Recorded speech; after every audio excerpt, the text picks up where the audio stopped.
Baik, Bapak Ibu sekalian, teman-teman yang saya rindukan di Malaysia, ya benar-benar rindu karena 2 tahun ini tidak pernah ke sana dan Bapak Ibu tidak ke sini juga.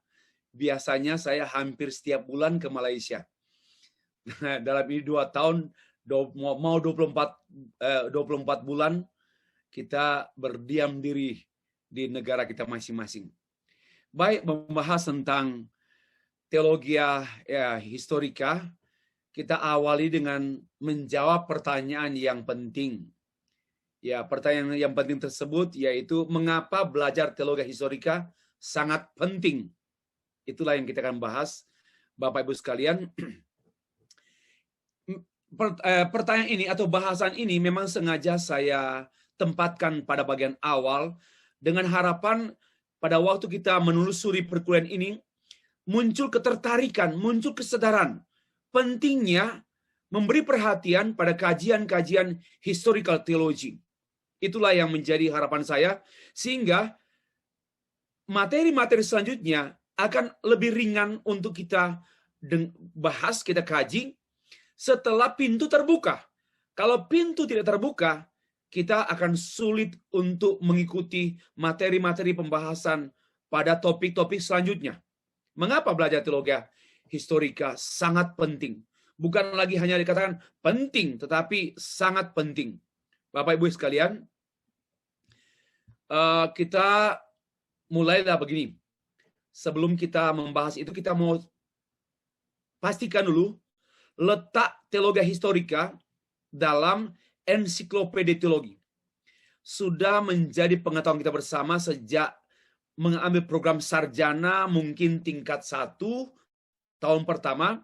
Kita tahu bersama-sama bahwa teologi itu bukan dibagi, tetapi bidangnya, jangan pakai kata dibagi ya, karena teologi nggak bisa dibagi. Kenapa? Karena kebenaran tidak boleh dibagi. Kalau kebenaran dapat dibagi, itu sama dengan Bapak Ibu sedang membuat kebenaran yang parsial-parsial, dan dampaknya yaitu tidak akan ada keutuhan. Pengertian yang utuh tidak akan ada pada kita, karena cenderung pada pembagian. Melainkan kita membahas bidang-bidang kebenaran yang satu itu dipahami berdasarkan bidang-bidang. Ada bidang teologi biblika, ada bidang teologi sistematika, ada bidang teologi historika. Saya sengaja memberikan warna kuning, karena itu yang menjadi fokus perhatian kita. Nah, bidang teologi historika ini dibagi dua. Bicara sejarah gereja dan bicara mengenai sejarah teologi. Yang sejarah gereja ini sangat menekankan studi mengenai peristiwa sejarah. Ada sejarah gereja mula-mula, sejarah gereja abad pertengahan, sejarah gereja reformasi, abad reformasi, sejarah gereja modern, sejarah gereja masa kini. Itu studi sejarah gereja berdasarkan pembagian zaman. Lalu ada studi sejarah gereja berdasarkan aliran gereja. Ada gereja Katolik, ada sejarah gereja Lutheran, ada sejarah gereja Baptis, ada sejarah gereja Calvinis, dan sebagainya. Itulah pembagian sejarah gereja berdasarkan aliran gereja. Atau ya bahkan juga nanti akan ada sejarah gereja berdasarkan denominasi, seperti sejarah gereja SIB, sejarah gereja BEM, sejarah gereja GKI, dan sebagainya. Itu dibahas. Sejarah gereja Gemim, sejarah gereja Pantekosta, itu namanya sejarah gereja denominasi. Jadi memang sejarah gereja berkenaan dengan historical event, peristiwa-peristiwa ini memang banyak dan luas. Dimulai dari sejarah gereja mula-mula, ya, terus sejarah gereja bapak-bapak gereja, sejarah gereja abad pertengahan pertama, yaitu sekitar abad 7, 8, 9, 10, 11. Sejarah gereja abad pertengahan kedua, 12, 13, 14, 15. Lalu sejarah gereja reformasi pada abad 16. Kemudian sejarah gereja mulai pada era pencerahan abad 17. Dan sejarah gereja era modern, yaitu awalnya abad pencerahan, dan sejarah gereja modern, dan seterusnya. Ini sejarah gereja berdasarkan era, pembagian zaman. Nah, yang kedua, sejarah gereja, sejarah teologia. Jadi ada dua ya. Bicara teologi historika dua. Sejarah gereja dan sejarah teologia. Sejarah teologia itu sejarah pemikiran. Jadi kalau membahas tentang John Calvin itu bukanlah teologi sistematika, itu historika. Membahas Luther itu teologi historika. Membahas baptisan menurut Anabaptis, itu namanya historika. Membahas mengenai dokumen-dokumen masa lalu, namanya sejarah teologia, itu pemikiran-pemikiran teologia. Ya, jangan salah meletakkan dia. Kalau teologi sistematika itu berjaga doktrin-doktrin yang tidak merujuk pada sejarah gereja, pada pemikiran-pemikiran yang silam. Namun kan hampir tidak mungkin juga karena semua ini utuh. Oke. Lalu yang keempat, teologia filosofika, dan yang kelima, teologia praktika. Jadi teologi itu satu, namun dapat dijelaskan, dapat dimengerti dalam 4 pengertian, 4 wilayah studi. Wilayah studi ini hanya mempermudah kita mengerti, mempermudah proses belajar. Tetapi jangan sampai terkotak-kotakan hanya biblika, hanya sistematika, hanya historika, hanya filosofika, teologia, hanya praktika. Ini yang menjadi kecenderungan sejak abad modern yang lalu sampai terbawa sekarang. Akhirnya menghasilkan orang-orang yang terlalu ekstrim di bidangnya. Dan tidak melihat keutuhan teologi itu is only one. Ya, tapi rasanya 5. Ya, saya harap Bapak bisa paham ini. Tolong ini semua dikuasai. Karena mau menguasai teologi yang luas ini, kalau tidak mengerti 5 ini, kita kacau. Karena ini juga menyangkut cara berpikir. Sekali lagi, harus menguasai 5 wilayah studi ini. Kalau tidak, kita ini mendasar ya. Ini kan cara berpikir. Langsung biblika, sistematika, historika, filosofika, praktika. Ini cara pikir. Jadi harus menjadi sistem berpikir kita. Bapak Ibu, harus kuasai. Tidak boleh tidak. Ya, sama dengan Bapak Ibu mau masuk Indonesia, harus kuasai 5 sila. Kalau enggak 5 sila, keluar dari Indonesia. Enggak mungkin mengerti Indonesia. Begitu. Mau mengerti Indonesia, harus mengerti 5 sila. Pancasila. Mau mengerti Malaysia, harus mengerti 5 rukun Malaysia. Kalau tidak, ya bukan Malaysia. Ya, ini. Begitu pula dalam berteologi. Kita harus menjiwai ini. Segala arena pemikiran kita harus tertuju pada 5 ini. Oke, kenapa? Kebenaran teologi itu satu saja, namun yang satu itu rasanya 5. Saya pakai rasa kayak nano. Rasanya 5. Oke. Nah, sekarang kita menuju ke poin 3, teologi historika, khususnya lagi pada poin yang kedua dari ketiga ini, sejarah teologi atau pemikiran, bukan peristiwa. Kita di minggu ini tidak mempelajari sejarah, ya tidak, tapi sejarah teologi, historical theology, ya, itu yang kita akan pelajari. Nah, Bapak Bu, pengantar dulu. Informasi yang kita ketahui hanya sebagian kecil orang yang menyukai sejarah, betul ya? Saya nggak tahu, tapi saya termasuk orang yang cukup tertarik belajar sejarah. Nggak tertarik matematika saya. Matematika saya nggak tertarik. Tapi kalau sejarah saya tertarik. Namun menghafal tahun saya nggak tertarik. Itulah ya sejauh yang saya tahu, sedikit orang menyukai sejarah. Ah, Bapak. Apa buktinya? Buktinya hampir tidak ada program studi sejarah di Indonesia. Yang ada kan biblika, teologika, teologi atau doktrin, praktika, dan tidak ada program studi sejarah. Sejarah itu hanya mata kuliah. Sedih kan? Padahal dia satu wilayah studi. Tetapi tidak pernah ada, tapi kalau di Amerika, di Eropa, bahkan ada departemen sejarah. Bukan hanya program studi, bukan hanya mata kuliah, tetapi satu departemen sejarah teologi, sejarah gereja dan teologi. Itu ada. Nah, di Indonesia nggak ada. Di Malaysia pun sejauh yang saya tahu nggak ada. itulah yang menjadi indikator bahwa sesungguhnya sesungguhnya hamba-hamba Tuhan, para pelayan gereja tidak begitu tertarik dengan sejarah gereja dan sejarah teologi. Ya, terbukti juga sedikit orang yang memiliki degree, gelar, master, doktor sejarah. Di Indonesia mungkin hanya 3 orang. Ya, yang paling banyak mungkin ratusan bergelar doktor teologi di bidang biblika, sistematika, pendidikan.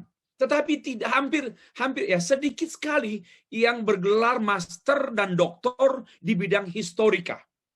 Itulah faktanya. Berarti memang historika kurang diminati. Ya, kurang diminati, kurang tertarik, kurang disukai. Mengapa? Salah satu faktor penyebabnya menurut saya, ya ini menurut pertimbangan saya setelah mengadakan pengamatan. Salah satu faktor penyebabnya selain kesalahan pengajar sejarah. Nah, ini masalahnya di guru-guru atau di dosen.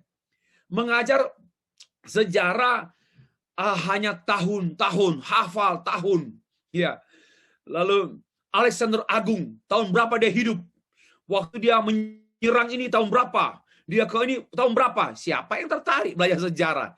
Pertama kali itu saya katakan, ini sudah kesalahan guru, sudah kesalahan dosen atau pensyarah, sehingga banyak orang tidak tertarik dengan sejarah. Dan yang kedua, mengapa orang tidak tertarik dengan sejarah termasuk historical theology? Ya, yang utama yang saya perhatikan karena sebenarnya kurang memahami arti dan berartinya sejarah. Ya. Kalau mengerti arti sejarah historical theology, tidak mungkin tidak tertarik. Karena kurang mengerti arti sejarah dan kurang memahami keberartian sejarah. Itulah masalahnya. Kalau mengerti, wow, ternyata sejarah itu sangat signifikan, sangat berarti. Dan itulah yang saya akan paparkan atau sajikan kepada kita menjawab pertanyaan mengapa historical theology atau teologi historika sangat penting dipelajari. Ya, Bapak Ibu. Teologi historika. Sebelum saya menyampaikan mengapa harus mempelajari teologi historika, saya mendefinisikan teologi historika dari hasil perenungan pribadi, dari sejumlah definisi para ahli. Nanti setelah sesi ini, ada sesi 2 dan 3, saya akan menyajikan pengertian historical theology menurut para ahli, para historian. Ya, namun saya pribadi dulu menyajikan hasil formulasi saya, what is the meaning of historical theology? Saya mendefinisikan demikian. Teologi historika adalah satu studi bidang teologi yang berfokus pada kajian dokumen-dokumen. Ini berpulang pada kajian dokumen-dokumen. Ya, itu penting. Dokumen itu yaitu berkenaan dengan sumber-sumber yang valid, yang asli. Atau juga mungkin sumber primer, sumber sekunder, sumber tertier. Yang biasanya validitas satu data sejarah haruslah yang primer, primary resources, sumber utama. Nah, dokumen-dokumen apakah misalnya Bapak Ibu mau teliti mengenai berdirinya gereja SIB, harus mencari dokumen sejarah, dokumen asli, jangan yang tertier. Yang keempat harus yang asli. Ya Pak Andreas, ini kita belum jadi ke Australia, belum jadi. Padahal kita mau adakan penelitian sejarah asal usul datangnya misionaris dari Melbourne ke mana? Ke Sabah, ke Sarawak dan Sabah. Itu oke. Dan mereka sudah meninggal kan? Tokoh-tokoh misionaris kan sudah meninggal. Maka kita perlu mencari tahu pertama, ya dokumen-dokumen yang ada. Atau mungkin, ya kalau ada anak mereka, dan anak mereka punya sedikit oral, cerita dari mulut ke mulut, itu bisa ditulis. Tetapi itu berkenaan dengan peristiwa. Kita belajar bukan peristiwa sejarah, tapi pemikiran sejarah. Maka perlu berorientasi pada dokumen-dokumen yang mungkin ditulis oleh para misionaris yang datang ke Sabah, Sarawak dari Australia. Mungkin ada di sana dokumen-dokumen yang mungkin juga sudah dikopi atau disalin. Ya, inilah pekerjaan berat sekali Bapak Bu, yaitu mengkaji dokumen-dokumen. Nah, demikian pula bagaimana mendapatkan dokumen asli Martin Luther. Ya, yang ada kan terjemahan-terjemahan. Kita harus memperoleh dokumen itu dari Jerman dalam bahasa Jerman. Dan itu kalau boleh tulisan langsung oleh Martin Luther. Itu namanya dokumen-dokumen. Dengan ada maksud untuk mengetahui peristiwa yang sesungguhnya. Ya.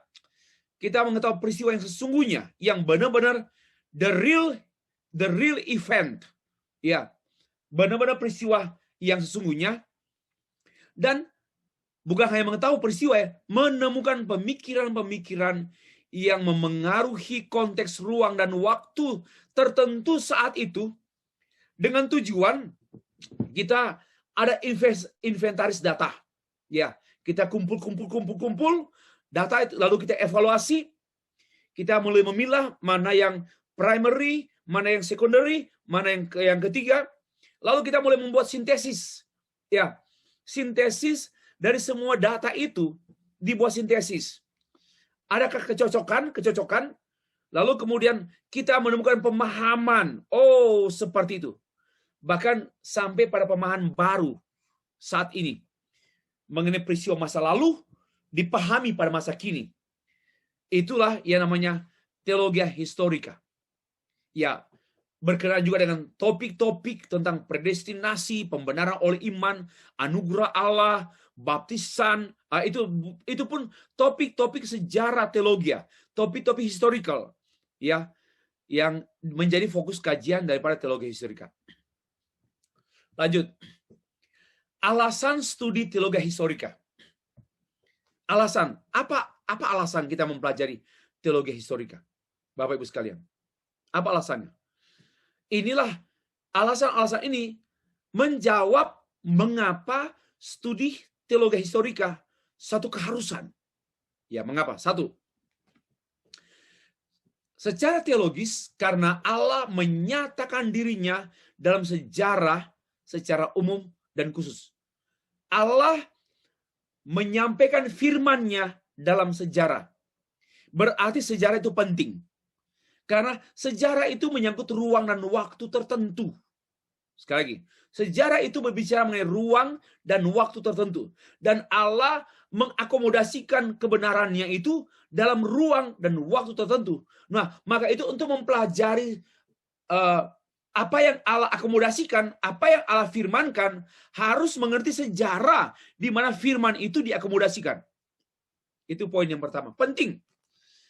Ya, sejarah itu sangat-sangat penting. Memahami bagaimana Allah menyejarah dalam ruang dan waktu. Di antaranya, menyejarahkan firman-Nya yang tertulis dalam bentuk kitab-kitab dan yang dikumpulkan menjadi Alkitab. Dan itu semua dalam setting ruang dan waktu. Dan itu namanya sejarah. Itu yang pertama. Yang kedua, Allah sendiri bekerja dalam sejarah dunia dan sejarah gereja. Ya, ini penting sekali. Sebagai kontinuitas daripada alasan kedua, yang pertama tadi. Allah bekerja. Ya, dan pada waktu Allah bekerja dalam sejarah, pertama melalui penciptaan. Dia menciptakan dunia ini dalam ruang dan waktu. Apa artinya? Dia menciptakan sejarah. Ya. Allah adalah pencipta sejarah. karena dia menciptakan langit, bumi, dan segala isinya dalam ruang dan waktu. Allah lah yang menguasai ruang dan waktu, dan dia pencipta waktu, times and place. Dan dia mengadakan peristiwa-peristiwa dalam ruang dan waktu. Dan itulah pada masa penciptaan.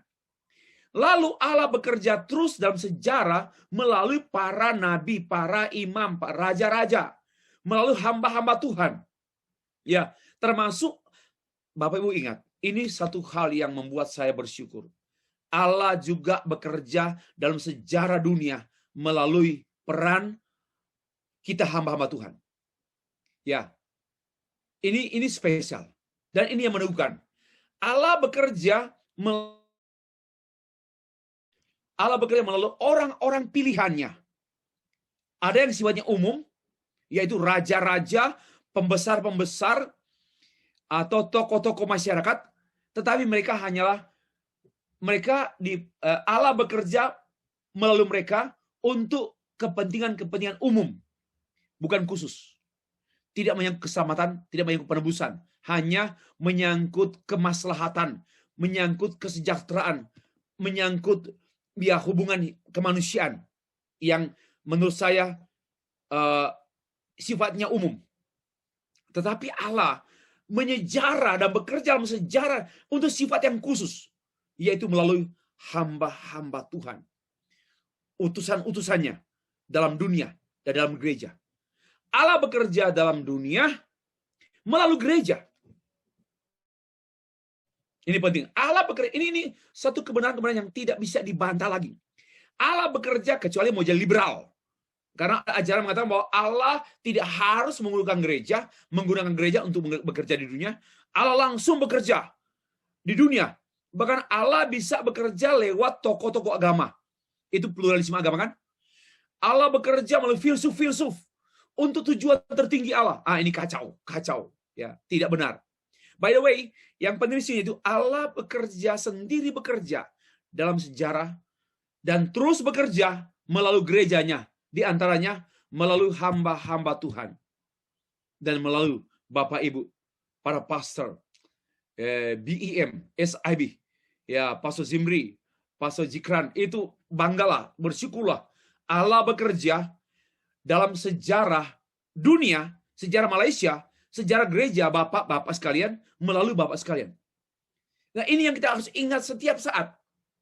Ya, yang ketiga, Allah sendiri berurusan dengan umatnya dalam sejarah. Ya, ini saya sebenarnya agak merupakan turunan dari poin 2 tadi. Allah bekerja sendiri, berurusan. Kemarin kami ikut ibadah di gereja Misi Kristus Dunia.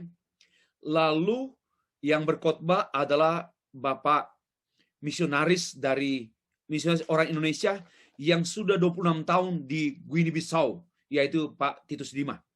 Dan dia menyampaikan firman Tuhan, menyampaikan penjelasan firman Tuhan dengan tajuk, dengan tema, bebanku adalah bebannya, beban Allah. Dalam teks yang kita baca kemarin, dia membukakan bahwa setiap hari Allah menanggung bebanku. Wow, ini juga sangat-sangat membekas dalam diri saya. Setiap hari Allah menanggung beban Stefri, beban dari Pak Andreas, beban dari keluarga kita, beban dari Pastor Maylin, beban dari Ibu Susan. Ini Tuhan tanggung tiap-tiap hari. Itulah salah satu indikator yang saya jelaskan dari kata Allah sendiri berurusan dengan umatnya dalam sejarahnya. Maka itu kalau boleh jadikanlah, biarlah sejarah hidup kita adalah sejarah Tuhan, bukan sejarah pribadi kita, tapi sejarah Tuhan. Bapak Ibu. Yang keempat, sejarah dunia, sejarah gereja berada di dalam kontrol Allah. Mengapa kita mempelajari sejarah Allah, sejarah gereja, termasuk sejarah pemikiran teologis? Karena Allah aktif, bukan Allah yang pasif. Dia bukan hanya sekali menciptakan lalu dia membiarkan, ya, bukan seperti pandangan agama-agama lain yang menciptakan dunia ini lalu dia biarkan berlaku sendiri. Tidak. Itu saya lupa istilah panenteisme. Panenteisme. Bukan panteisme. Panenteisme. Allah menciptakan lalu dia biarkan semua itu berlangsung secara alamiah. Bukan. Tapi Allah menciptakan dunia ini lalu dia terus mengontrol sejarah dunia. Maka termasuk mengontrol sejarah gereja, termasuk mengontrol sejarah Steffrey, sejarah keluarga Steffrey, sejarah Pastor McAsary, sejarah keluarga Pastor McAsary, itu dikontrol oleh Tuhan, sehingga tidak ada satupun yang luput dari pantauan dan kontrol Tuhan. Ini yang sangat-sangat menghibur dan menguatkan kita. Maka sejarah kita tidak boleh punya sejarah sendiri. Let our history adalah sejarah Tuhan. Ya, jangan buat sejarah sendiri, artinya mau main sendiri dan mau jalan sendiri. Oke. Termasuk COVID-19. Ini sejarah. Dan bagi saya COVID-19 pandemi COVID-19 ini, pandemic times ini bukan sejarah wabah. Bukan sejarah wabah. Bukan sejarah virus, ya, bukan sejarah virus, bukan sejarah vaksin, tapi saya yakini sejarah Allah. Bukan sejarah orang yang mungkin kalau itu kita mengikuti anggapan orang ini rekayasa atau hasil kecelakaan kimia, enggak, bukan sejarah mereka, sejarah Allah. Ya, ini penting. Walaupun yang terjadi itu sengsara, kesulitan, termasuk kematian, banyak orang di Indonesia, ratusan ribu orang meninggal. Ya, saya ratusan atau puluhan ribu. Saya sudah nggak ingat lagi.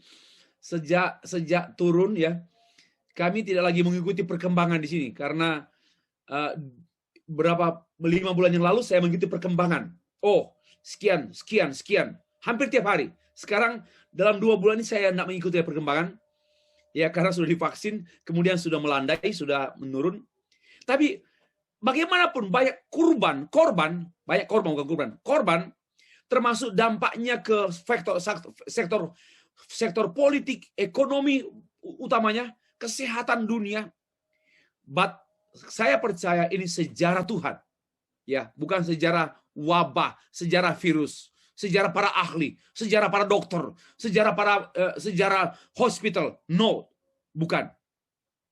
Yang kelima, mengapa kita penting mempelajari sejarah gereja, sejarah pemikiran teologis? Kenapa? Karena sejarah menyediakan penerangan, petunjuk, peringatan, dan perluasan. If you want to know the future, please look at the back. Pandang, menoleh ke belakang. Yaitu apa?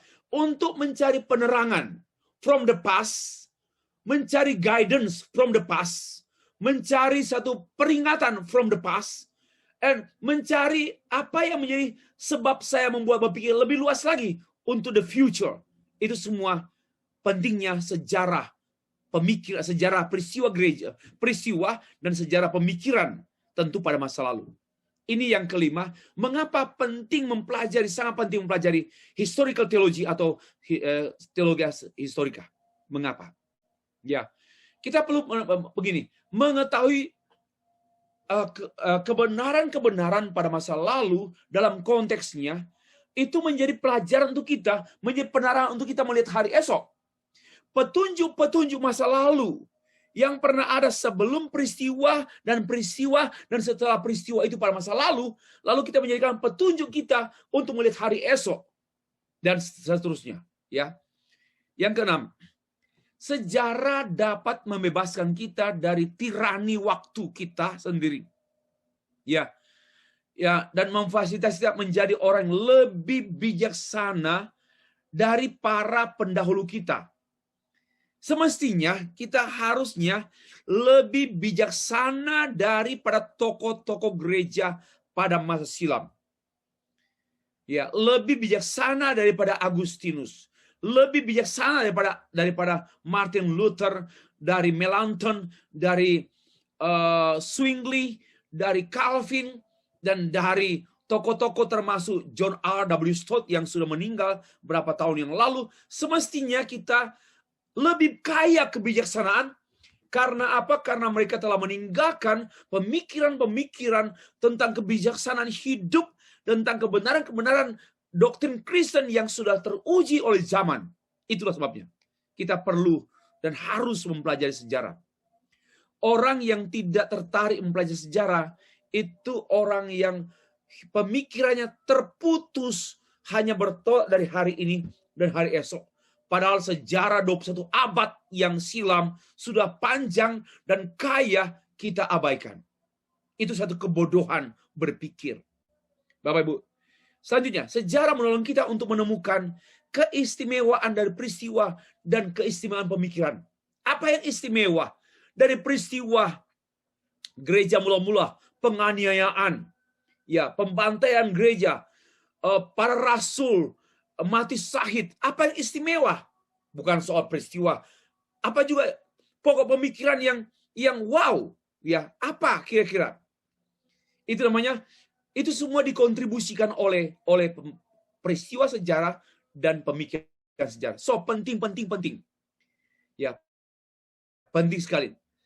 Karena itu kita perlu menggali dokumen-dokumen yang valid, yang primary, secondary even, tidak apa-apa. Tetapi kita menjaga benang merah peristiwa dan pemikiran yang kita teliti. Jadi sangatlah penting mempelajari sejarah Indonesia. Ini yang saya khawatirkan dengan generasi muda masa kini Indonesia. Tidak ngerti sejarah Indonesia, lalu tukarlah Indonesia ini dengan ideologi seenaknya mengatur bangsa kita. Baru jadi anggota dewan, sudah sombong seperti menjadi pemilik negara. Itu orang tidak tahu sejarah. Ya, orang sama juga harus tahu sejarah Malaysia supaya tahu tidak gampang itu mengubah negara dengan kebijakan masa kini, seperti bahan seminar saya di konferensi teologi di Malaysia, Sarawak BEM, mengenai Society 5.0 yang adalah mimpi serta visi pemerintah Jepang yang menurut dugaan saya adalah perang dagang yang dulu dikomandoi oleh Jerman dengan Society 4.0 mereka. Lalu Jepang menggagas. Lalu kemudian hati-hati, semua negara jangan terlalu mudah dan ikut otaknya pemerintah Jepang, ikut gagasan Jepang, ikut mimpi Jepang dengan Society 5.0. Yang kemudian negara Indonesia, saya lihat beberapa akademisi mulai menyesuaikan diri dengan Society 5.0, yaitu super smart society. Wow, bagi saya ini sudah kecelakaan. Harus belajar dari sejarah. Indonesia berbeda dengan Jepang, Malaysia berbeda dengan Jepang. Yesterday, today berbeda. Ya, maka tidak boleh diterapkan secara serta-merta. Nah, yang ke-8, sejarah menyediakan alat yang berguna untuk para pendeta, para teolog, berupa dokumen-dokumen yang kaya sekali dengan kebenaran-kebenaran Allah. Wah, Bapak Ibu yang tidak tertarik dengan sejarah, membuang kebenaran Allah. Dengar baik-baik. Bapak Ibu yang tidak tertarik dengan sejarah sama dengan melupakan kebenaran-kebenaran yang sudah teruji oleh zaman dari abad 1, 2, 3, 4 sampai abad 20 sudah teruji. Lalu kita membuang itu dan kita mau temukan kebenaran yang baru mulai dengan usaha sendiri. Itu satu kecelakaan berpikir dan tidak patut. Maka dokumen-dokumen yang ada, mari cintailah dokumen sejarah. Ya, kenapa? Karena kekayaan berpikir historis ini, Bapak Ibu, kekayaan berpikir sejarah ini luar biasa, tersedia kebenaran-kebenaran yang sudah teruji. Maka itu jangan pandang enteng dengan buku-buku yang ditulis oleh pendiri atau perintis SIB pada tahun 40-an. Jangan bilang sudah tua, sudah dibaca. Bagi saya di sanalah kebenaran yang sesungguhnya tentang SIB. Ya, kebenaran yang sesungguhnya tentang SIB. Mari hargai, mari belajar sejarah, mari mencintai sejarah. Ke-9, sejarah memfasilitasi kita untuk mengerti diri kita lebih baik. dengan belajar dari masa lalu. Ini pengembangan dari poin ke-7 tadi. Ya, kita akan menjadi pribadi yang lebih bijaksana, mengerti siapa saya. Katakanlah begini, seharusnya pemimpin-pemimpin bangsa Indonesia pada masa kini harus mengerti diri mereka sendiri berdasarkan pengertian mereka tentang Indonesia di masa lalu.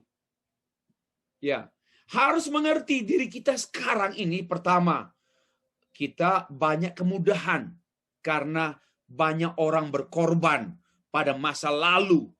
Perjuangan masa lalu. Kita sekarang seperti ini, tahu diri.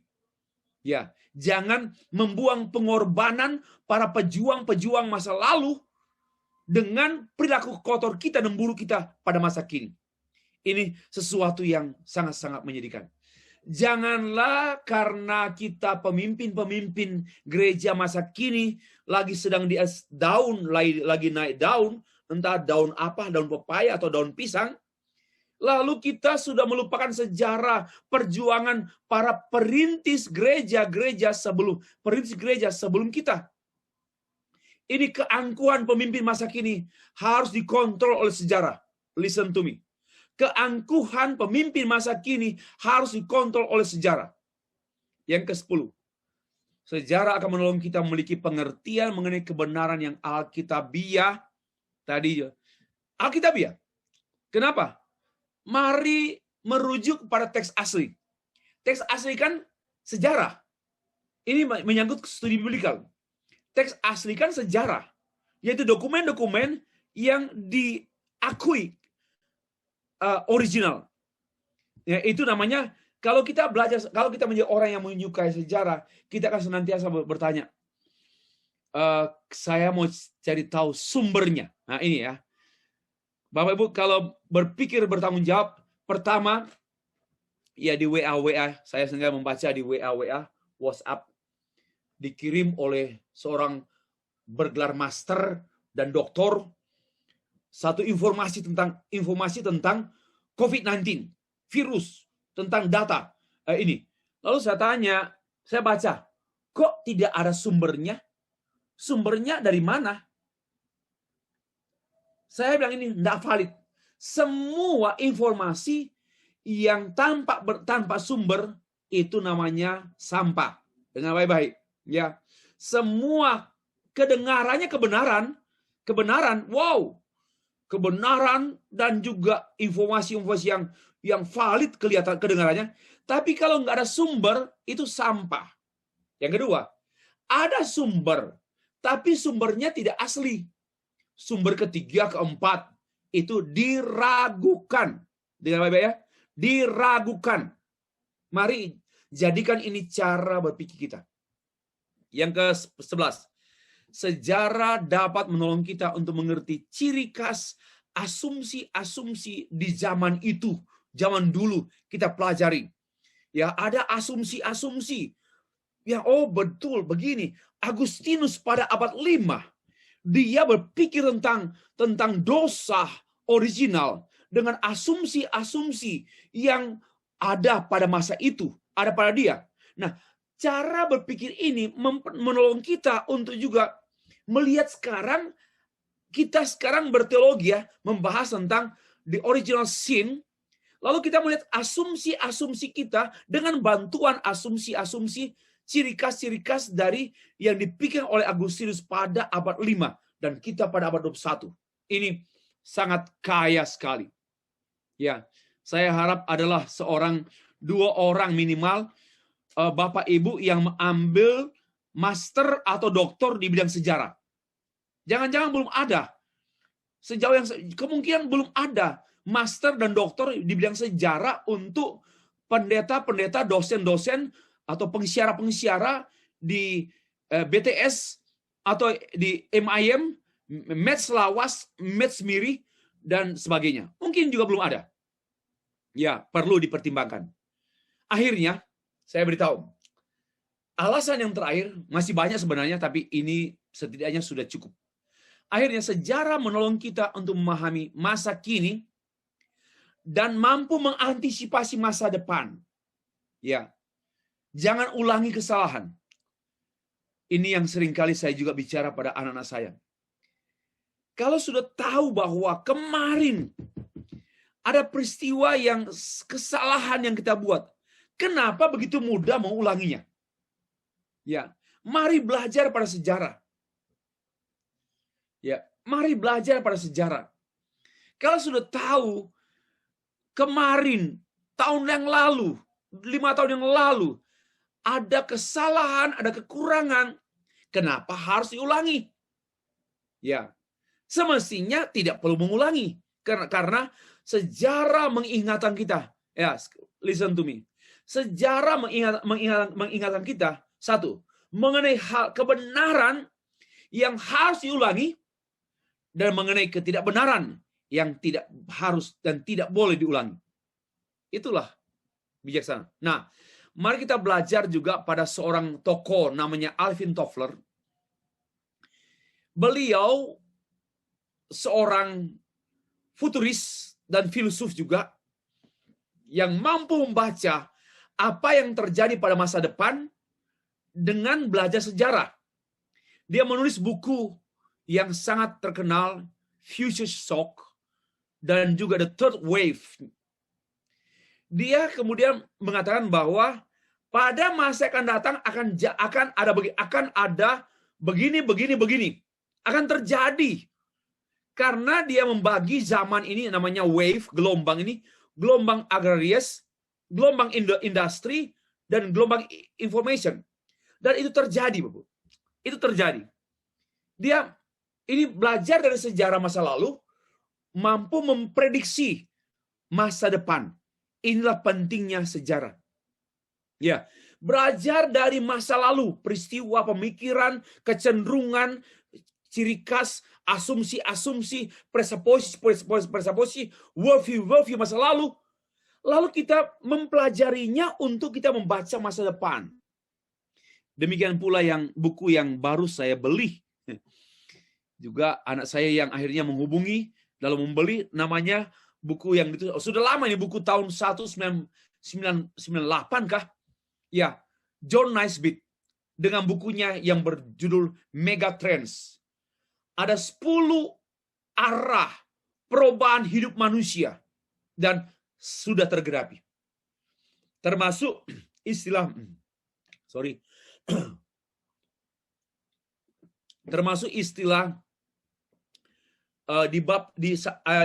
10 new direction transforming our lives.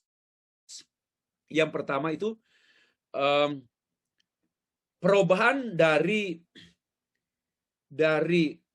industri society ke information society. Itu tahun 1999. Ya. Tapi kemudian betul terwujud pada tahun 2010. Ya. Lalu sekarang tergenapi pada tahun munculnya Society 4.0. Dan sekarang pun muncul dengan Society 5.0. Bahwa sekarang adalah era information. Information society. No more, tidak lagi sebagai industry society.